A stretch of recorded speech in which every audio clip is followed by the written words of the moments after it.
A história começa na casa dos Oblonsky, em Moscou. Há dias que a casa não funciona como antes. A convivência foi interrompida. A esposa descobriu que o marido a traiu e desde então se recusa a falar com ele. Stepan Oblonsky, chamado de Stiva, acorda de bom humor, como sempre. Por alguns instantes, esquece da situação. O esquecimento dura pouco. Ao lembrar do estado da casa, o desconforto volta. Dolly não sai do quarto. As crianças percebem a mudança, mas não entendem completamente o que acontece. A rotina segue, mas sem harmonia. Stiva circula pela casa, conversa com os criados, dá ordens. Tudo continua funcionando. O problema permanece. Ele sabe que errou. Não nega a traição, mas não consegue aceitar a ideia de que o casamento possa ter chegado ao fim. Para ele, a situação é grave, mas reversível. Acredita que o tempo, junto com alguma intervenção externa, pode resolver o impasse. Dolly, por sua vez, sente-se incapaz de continuar vivendo como antes. A traição não é apenas um fato isolado. Ela altera tudo. O modo como vê o marido, a casa, a própria vida. Ela não discute com Stiva. Apenas não consegue mais estar com ele. A governanta e os criados percebem o estado da casa. Todos sabem o que aconteceu. Ninguém comenta. O silêncio se espalha pelos corredores. Stiva decide procurar ajuda. Pensa na irmã, Anna Karenina. Acredita que a presença dela possa influenciar Dolly. Anna é respeitada, equilibrada, sensata. Talvez consiga dizer o que ele não consegue. Enquanto isso, Stiva precisa lidar com outras preocupações. Seu emprego no governo exige atenção. Há questões financeiras. As contas da casa não estão em ordem. Ainda assim, o conflito doméstico ocupa o centro de tudo. É nesse ambiente instável que Stiva escreve para a irmã pedindo que venha a Moscou. A decisão é tomada. A casa continua funcionando, mas o problema permanece. Anna recebe a carta do irmão em São Petersburgo. Lê com atenção, entende a situação sem precisar de muitos detalhes. Decide viajar. A preparação é simples. A viagem não demora a ser organizada. Anna parte poucos dias depois. O trem segue para Moscou. Durante o trajeto, ela observa os outros passageiros mais do que conversa. Lê por algum tempo, depois fecha o livro e permanece olhando pela janela. Ao chegar, a estação está cheia. Pessoas descem dos vagões, procuram conhecidos, se movimentam apressadas. Stiva a espera na plataforma. Eles se encontram. Stiva fala muito, como sempre. Conta o que já estava na carta e repete o que não conseguiu resolver. Anna escuta, responde com poucas palavras, acompanha o irmão enquanto atravessam a estação. Antes de saírem, o movimento para de repente. Um trabalhador da ferrovia foi atingido pelo trem. As pessoas se aproximam. Alguém chama ajuda. Não há o que fazer. O corpo é retirado e o fluxo aos poucos se reorganiza. Anna fica abalada. A chegada a Moscou passa a carregar esse impacto inesperado. Ela e Stiva deixam a estação. Seguem para casa. Na casa dos Oblonsky, Dolly não aparece de imediato. Anna encontra as crianças, os criados, os corredores que continuam em movimento. Tudo parece no lugar, mas nada está como antes. Mais tarde, Anna encontra Dolly. As duas se abraçam, conversam longamente. Dolly fala do que aconteceu, do que sente, do que não consegue superar. Anna escuta. Os dias passam. Anna permanece na casa. Conversa com Dolly, acompanha a rotina, participa das refeições. Não resolve tudo. Mas a convivência se reorganiza. Stiva volta a circular pela casa. O clima muda, ainda que a situação não esteja esquecida. A casa continua funcionando. Enquanto isso, em Moscou, a vida social segue. Kitty Sherbatsky aguarda a chegada de Vronsky. A expectativa permanece. Enquanto a casa dos Oblonsky retoma uma rotina possível, a cidade segue seu ritmo.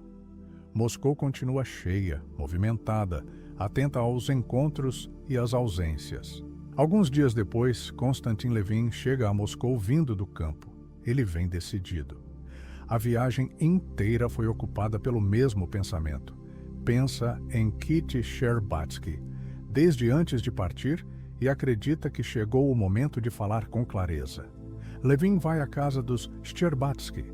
É recebido com cordialidade.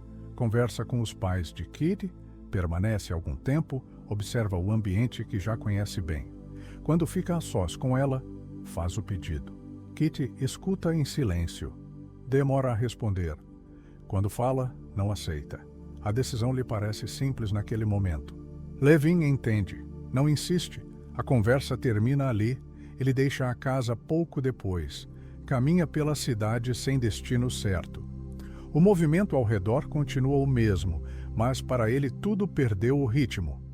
No dia seguinte, retorna ao campo. Kitty permanece em Moscou.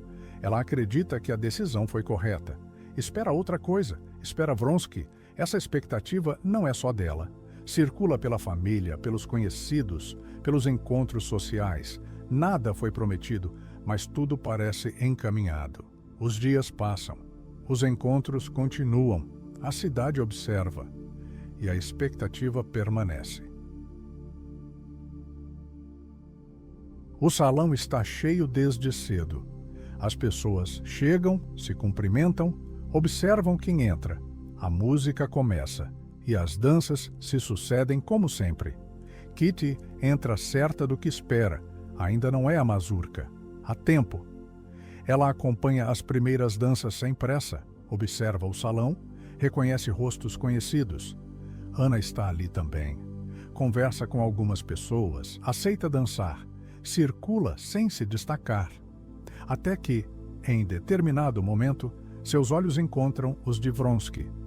O encontro é breve, não chama a atenção de ninguém ao redor. Ainda assim, nenhum dos dois desvia de imediato. Vronsky continua onde está, Ana também. A música segue, mas dali em diante, o olhar se repete. Não como insistência, mas como algo que retorna sem esforço. A música muda. Outra dança começa. A mazurca ainda não. Kitty espera. Vê Vronsky atravessar o salão. Ele passa perto, mas não se aproxima. Ainda há tempo.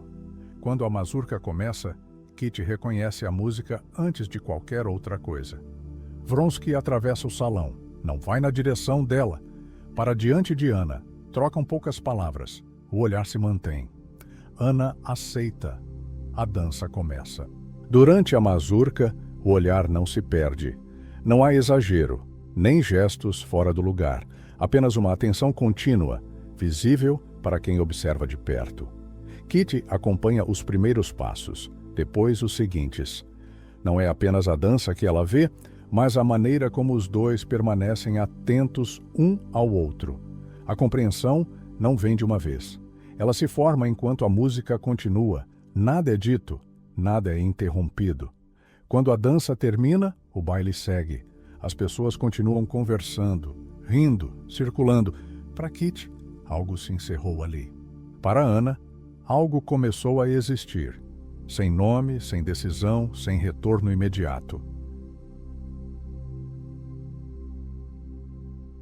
Nos dias que se seguem ao baile, Kitty adoece. No início, ninguém trata a situação como grave. Ela permanece em casa, deixa de sair, passa mais tempo deitada. Aos poucos, fica claro que não é algo passageiro. Os médicos são chamados. Falam em colapso nervoso, em exaustão. Kitty permanece de cama por semanas. A rotina da casa se ajusta à doença. As visitas cessam. A vida social fica suspensa. Mais tarde, decide-se que ela viajará. A família organiza uma temporada fora, em estâncias de águas, na esperança de que a mudança de ambiente traga melhora. Enquanto isso, Moscou segue. Vronsky permanece na cidade. Continua frequentando a casa dos Obolensky. As visitas se repetem. Os encontros acontecem em ambientes sociais, sempre diante de outras pessoas. Ele busca Ana sempre que pode. Não há declarações, não há explicações. A proximidade se estabelece aos poucos, no tempo das conversas breves e dos olhares que se repetem. Ana permanece em Moscou por algum tempo depois do baile. Nota a mudança no comportamento de Vronsky. Percebe a atenção constante, a insistência discreta. Não comenta. Mantém-se no papel que veio cumprir. Ainda assim, decide partir. Organiza o retorno a São Petersburgo. Vronsky toma a mesma decisão. Compra passagem para o mesmo trem. Não avisa Ana, apenas segue. No campo, Levin retoma sua rotina. Volta ao trabalho, às tarefas diárias, ao ritmo que conhece. O episódio em Moscou não se apaga. Permanece com ele, mesmo longe da cidade. Ele e Kitty não têm contato nesse período. A história segue adiante. Ana decide retornar a São Petersburgo. A família do irmão sabe da partida. A data é definida. Os preparativos são simples. No dia da viagem, a estação está cheia. Pessoas se despedem, carregam malas, atravessam a plataforma com pressa. O trem aguarda. Ana chega acompanhada. Observa o movimento enquanto espera o embarque. É ali que vê Vronsky. Ela não sabia que ele viajaria. A surpresa é imediata. Trocam poucas palavras. Nada além do necessário naquele momento. O trem é anunciado. Ambos seguem para os vagões. Durante a viagem, acabam se encontrando mais de uma vez. As conversas começam breves e depois se prolongam. Falam de assuntos comuns, do caminho, de pessoas conhecidas. Nada é dito de forma direta. O tempo passa de outro modo dentro do trem. A proximidade cresce sem ser nomeada. Ana sente que algo mudou, embora resista a dar forma a isso. Mantenha o cuidado, mantenha a distância possível. Ao chegarem a São Petersburgo, o movimento da estação se impõe. Passageiros descem, procuram quem os espera, seguem apressados. Karenin, seu marido, está ali. Ele espera na plataforma e observa o movimento antes de se aproximar. Quando vê Ana, caminha até ela, a cumprimenta e pergunta pela viagem. Ela responde brevemente e segue ao lado dele para fora da estação. Vronsky permanece alguns passos atrás, misturado aos outros passageiros. Esta é a história de Anna Karenina, romance de Lev Tolstói. Antes de encerrar, fica uma pergunta simples e honesta. Em que momento da vida você já sentiu que algo mudou, mesmo sem nenhuma palavra, sem nenhuma decisão clara, apenas porque as coisas já não podiam mais voltar a ser como antes? Se quiser, deixa nos comentários. Eu leio todos. No próximo episódio, a história segue em São Petersburgo. A vida social se reorganiza, os olhares se repetem e aquilo que até aqui existia em silêncio começa a ser percebido pelos outros. E é aí que tudo fica mais difícil de sustentar. Se esta história fez você refletir sobre verdade, escolha ou responsabilidade, curta o vídeo, compartilhe e se inscreva para acompanhar os próximos episódios.